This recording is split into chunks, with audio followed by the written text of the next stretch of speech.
வந்து இந்த அட்டாக்ல எங்கேயோ மாட்டிக்கிட்டான்னு சொல்லி நம்ம கிரில்லின் சொல்ல சுத்தி உள்ளவங்க எல்லாம் சாவோஸோ தேடிட்டு இருக்காங்க.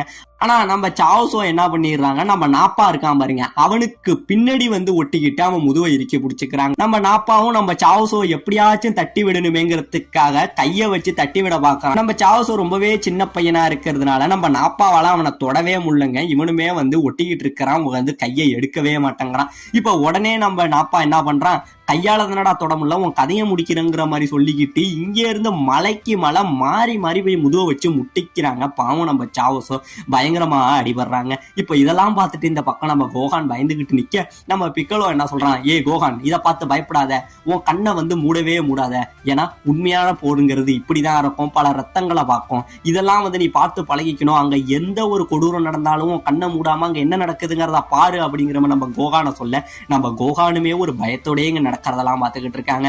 இப்படியே பார்த்துக்கிட்டு இருக்க திடீர்னு நம்ம டியானு கிட்ட நம்ம சாவோஸோ வந்து மைண்டால பேசுறான், டியான் இத்தனை நாள் உன் கூட இருந்த வாழ்க்கை தான் எனக்கு ரொம்பவே சந்தோஷமான வாழ்க்கை, உன் கூட இருந்துன்னா நிறைய விஷயங்களை கத்துக்கிட்டேன், நிறைய பேரை சந்திச்சேன், நிறைய விஷயங்கள் நல்ல மனிதர்கள்னு சொல்லி ஃபேமிலி மாதிரி நான் உணர்ந்தேன், உன்னால எனக்கு நிறைய நண்பர்கள் கிடைச்சாங்கிற மாதிரி நம்ம டியான்ட்ட பேசிக்கிட்டு இருக்கே. சாவோஸோ உனக்கு என்ன ஆச்சு, ஏன் இதெல்லாம் பேசிக்கிட்டு இருக்க, அப்ப நீ என்ன பண்ண போறா அப்படின்னு சொல்லி, டியான் இத்தனை நாள் என் கூட பழகின எல்லாத்துக்கும் நன்றி, இத்தனை நாள் நீ எனக்கு ஒரு அண்ணனா எனக்கு ஒரு உறவா நீ இருந்தங்கிற மாதிரி சொல்லிக்கிட்டு அவன் உடம்பு முழுக்க ஒரு ப்ளூ கலர்ல ஒரு பவரை வந்து இந்த இடத்துல ஃபார்ம் பண்றாங்க.